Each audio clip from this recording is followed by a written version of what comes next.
نوێنەرانی عراقمان کردووە. کاک حەسەن سڵاو لێبێت و سپاس بۆ ئامادەبوونتان لە ستۆدیۆکانمان لە شاری سلێمانی. دیارترین ئامانجە سەربازی و ئابوووریەکانی سەردانی سەرۆکوەزیرانی تورکیا بۆ بەغداد و هەرێم خۆی لە چیدا دەبینێتەوە؟ بەڵێ زۆر سپاس. دیارە تورکیا لە ماوەی پێشوو حرەکەتێکی کرد بە ئەتیجاهێک کە 2 ساڵی ڕابردوو بە شێوەیەکی تر حرەکەتی کردبوو. لە سەرەتای شەڕی لە سووریا لەگەڵەوە بوو کە بەشار ئەسەد بڕوخێ و نەفەسی هەر لەگەڵەوە بوو و لەگەڵ معارەزە بوو زیاتر. ئێستا لەگەڵ ئێران و سووریا لەگەڵ رووسیایش نەزەری ینی گۆڕانکاری تیا بووە و ئێستا نەزەری وایە کە زیاتر یان لەگەڵ وڵاتانە تەعامل بکە و واقعیتر تەعاملەکە لە مۆزوعی سووریا و پێچێک تا ڕادەیەکی زۆریش لەگەڵ معارەزەکانە بەو عقلەتەی سەرەتا معاملە نەکات. بۆ نسبەت عێراقیش بە عقلەتێکی کە حساب نەکا بۆ عێراق ئەوا تەعاملێ کرد. ئەو هێزەی لە بەعشیقە بوو چەندی عێراق داوای کرد لە ماوەی پێشوو گوێنەدا هێزەکانی سەحب نەکرد. لەگەڵ عێراقا ئێستا دانیشتەکەی دوێنێ لەگەڵ عەبادی پێچێ اتفاقی کردبێ کە ئەو هێزیان لە بەعشیقە بکشێنەوە و لە ڕووی ئابووری و ئەوەی لەگەڵ عێراقا علاقاتەکانی باش بکە. لەگەڵ هەرێمی کوردستان وەڕێی من بۆ هەموو هاتنەکەی بۆ عێراق و بۆ هەرێمی کوردستان حاجسی ئەمنی یەکەم هەدەفی ئەوانە.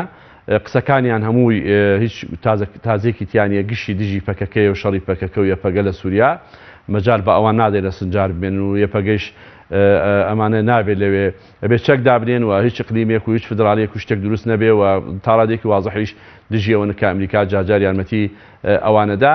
حاجسی ئەمنی هەدەفی یەکەمیانە وەفدەکەیشیان وەفدێکەوە کە جەناب شایەتی پێکار راپۆرتاژەکە لایەن هەمە لایەنە وەفدی ئەوان و وەزیری بازرگانی تایە وەزیری بڵێن مەسامانەکانی تایە هەموو وەسەحەی تایە ئەوانەی تایە لەم مەجالە بۆ هەردوو لا بۆ هەرێمی کوردستانیش و بۆ بەغاش ڕەنگە اتفاقاتی چاکی تیابێ و استفادەی لێ بکەن.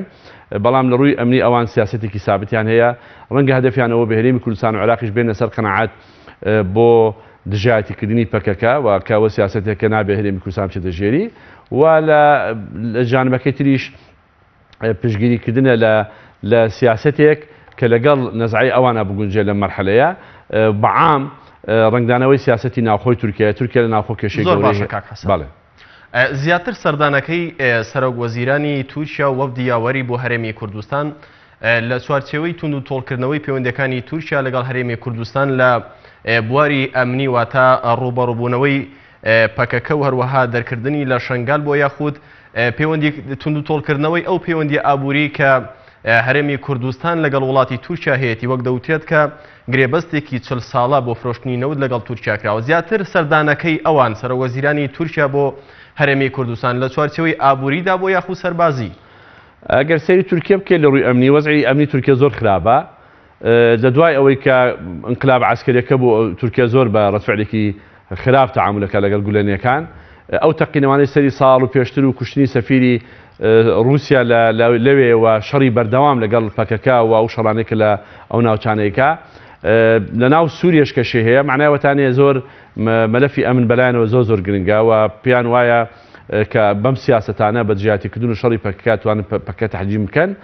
من پێم وایە لە ئەجندەیان ئەوە زۆر گرنگە و مەسەلەی ئابووری و علاقاتی ئابووریش دیارە بۆ خۆیان بۆ مەساڵحی خۆیان و بۆ مەساڵحی ئێمەش علاقاتمان هەیە لەگەڵیان و ئەوان وڵاتێکی گرنگ لە مەنتەقا بۆ ئێمەش علاقاتمان هەبێ و دەواازەیەکی گرنگیشن بۆ هەرێمی کوردستان بەڵام دەبێ مەساڵحی خۆشمان ڕەچاو بکەین. تورکیا هیچ گۆڕانکاریەک لە عقلێتی بە ئاسانی ڕوونادا.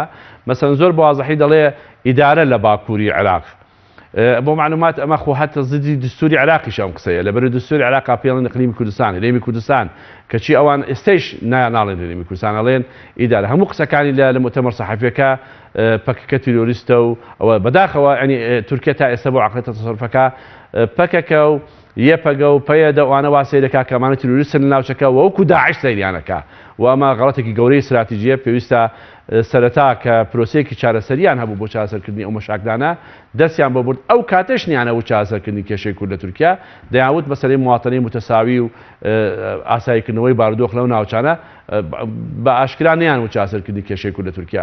بەو نەفەسە بەو عقلەتە استعمالەکەن بۆیە بەڕێی من هاتنەکان لە ڕووی واقعی گۆڕانکاریێکی گەورە ناکرد بە ڕووی گۆڕانکاریێکی گەورە لە عقلەتی حکومڕانان لە تورکیا ڕووی نەداوە بەرامبەر ئەحداسی ناوچەکە بەرامبەر کورد و پێشە چێ بتوانێت بە بەداخەوە تەنازل بک بۆ وڵاتان بۆ رووسیا بۆ ئێران غێر مباشر لەناو سووریش پێویست بەواکە کە لەگەڵ هێرێمی کوردستانیش تەنازل بک نەک بێت بە زمانێکی زۆر زبر قسە بکات لە هەرێمی کوردستان و چەندین جار ئەو دووبارە بکاتەوە گرۆپە تروریستەکانی وەکو پەکەکەوانە وەکو داعش سەریان بکات. زۆر باشە کاک حەسەن، ئەگەر بچینەوە جانیبی ئەمنیەکەیەوە تا چەند سەردانەکەی بیناڵ یاڵدرم و وەفدی هاوبەشی پەیوەندیان بە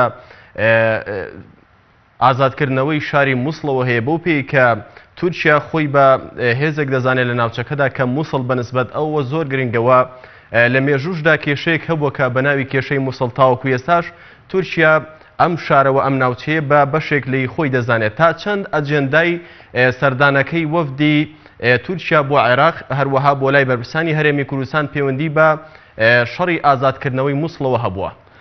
هاتنی تورکیا بۆ مووسڵ یعنی ئەو هێزە بچووکەشی کە لە بەعشقا هەبوو حساسەتێکی گەورەی دروستەکرد لە ناو عێراق و بە پێشەکردنی سیادی عێراق حساب بکرێت. ئەنجار شەڕی مووسڵ خۆتە زانی ئەوەی کە قسەی یەکەمی تیا هەبێ هێزەکانی عێراقەوە ئەمریکەکانن. ئەمجا هێزی پێشمەرگە کە دەوری ئەساسی خۆی بینی کەس لەم هێزانە داوای نەکردو تورکیا بێت لە شەڕی مووسڵ بەشداری بکات. تورکیا خۆی کێشەی ئەمنی گەورە هەیە و خەلەلی ئەمنی گەورە هەیە لە ئەستەمبول و لە ئەنقەرە و شارە گەورەکانی لە مەتار لە شەوی سەسار ینی حەدەسی گەورەگە ڕووەدا و پێچێ ئەدای قواتی ئەمنی تورکەکانیش زعیف بێ ینی تا ئێستا ئەوە کە تەقەی کردو شەوی سەر ساڵ فیلمەکەیشی گیراوە نەیانتوانێت کەسێ بگرن و بۆیە لە مەلەفی ئەمنی مووسڵ لە ڕزگارکردنی مووسڵ کەس داوای نەکردو ئەمریکەکان عێراقیانیش تورکیا بەشدار بکە و دەوری هەبێ لە ڕزگارکردنی مووسڵ. زۆر باشە کاک حەسەن، قسەیەک هەیە لە ئێستادا ئەوانەی کە چاودێری سیاسین باز لەوە دەکەن لە ئێستادا تورکیا دەیەوێت کە دۆخی ئەمنی عێراق هەروەها دۆخی ئەمنی سووریا ئەوەی کە ئەم وەزعی بەسەرداتوە دەیەوێت هێواشی بکاتەوە هێوری بکاتەوە بۆی کە دۆخی ئەمنی وڵاتی خۆی تێک نەچێت. ئەمە خوێندنەوەی بەڕێستان بۆ ئەمە چییە؟ ئەم سەردانەی بیناڵ یەڵدرم بۆ عێراق و بۆ هەرێمی کوردستان تا چەند پەیوەندی بەم دۆخەوە هەیە؟ ئەوە زۆر ڕاستە. هەفتەی ڕابردووە خودی یەڵدرم لە تورکیا باسی لەوە کرد ئەمنی تورکیا پەیوەندی بە ئەمنی سووریا و عێراقەوە هەیە. بۆیە بەلایەنەوە گرنگە مەلەفی ئەمن لە سووریا و لە عێراق باش بێ، ڕنگدانەوەی باشی بۆ سەر ئەوانە بێ، خۆیان قەنەعەتیان وایە، هاوکار بن لە معلومات لە سەرکوتکردنی. مەسەڵەن ئێستا شەڕی داعش لە سەرەتاوە تورکیا دەواازەیەکی گەورە بوو بۆ هاتنی ئەو داعشانەی ئەوروپا بۆ ناو تورکیا، ئێستا کە بۆ ناو سووریا، ئێستا کە خۆیان گیرۆدەی بوون و عملیات بەرامبەرێنەکەی ئەجرعاتێکیان هەیە بەرامبەر ئەو گروپانەوە شەڕیانەکەن و ئەو گروپەیش ئێعلانی شەڕی کرد باشکرا لەسەر تورکیا. بۆیە لە سووریا هاوکاری زیاترەکە هەرچەنێک گلەی هەیە لەوەی کە هێرشەکە ئەمریکەکان و قاعدەی ئەنژلیک هاوکاریان ناکەن. زۆر باشە. بەڵێ زۆر باشە کاک حەسەن، دوا پرسیارم زۆر بە کورتی ببوورە. دوای ئەم سەردانەی سەرۆک وەزیرانی تورکیا بۆ عێراق و هەرێمی کوردستان هیچ لە پەیوەندیەکانی ئەم دوو وڵاتە گۆڕانکاریان بەسەردادێت لە ڕووی ئەمنی و ئابووریەوە؟